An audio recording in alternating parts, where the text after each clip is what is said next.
To be able to ship for a client through a carrier, you'll need to set up billing accounts. We'll review how to set up a FedEx account. To do so, first, access clients under the maintenance dropdown. Then, click on the client for which you wish to set up the billing account for.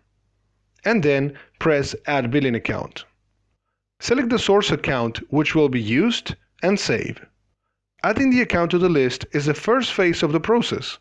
But for the account to be fully operative, you will have to edit it and define the basic fields the carrier requires. Click the Edit button, and you'll see the General Options tab, which is optional. We will focus on the Carrier Options tab, where the basic required fields are. Click the Carrier Options tab. There are the basic required fields which need to be set up. We will cover those first and then review the optional ones. The first required field is the contact phone. The second is the payment type. The options are account if you're using a child account, collect, receiver, sender, which means you will use your own FedEx account. This option is used in most of the cases, and third party if your baseline FedEx account will act as the shipper, but the account you specify here is to be billed. After choosing the type, enter the account number in question. You will also need to specify the account's country and the correct currency code for regular processing and COD if you're using collect. Lastly, define at least the sender name since the company is optional. With that information, the account is now operative with the most basic configuration. You could save and begin processing orders. Now, let's review the optional elements which are mostly used. One of these elements is overriding the sender address. While techShip shows the baseline account ship from address by default, you can enable this option to show whichever address is needed instead. Another one is the address validation level.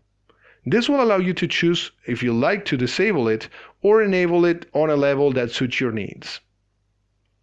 The field service code allows you to choose a service code to assign to imported orders which don't have a service code or keep it if they have. By default, techShip uses use order, so orders that have a service code will be processed as such, and those that don't will error out. Yet, you could fill the gap of orders without a service code automatically by selecting one here. If that's the case, you can choose between Eco Mode, which grabs the cheapest service, or an arbitrary service level. If you wish to overwrite any code coming from the WMS with the chosen service, check Override WMS Service Code. There are dedicated sections for return labels, and if you're shipping international orders, duties and customs as well. The General Options tab setup is optional and won't be detailed in this video, but you might want to review it as well. Check the link at the end of the video to learn about it. Once your setup is fully ready, press Save to apply the changes, and you'll have your FedEx account ready and set to ship.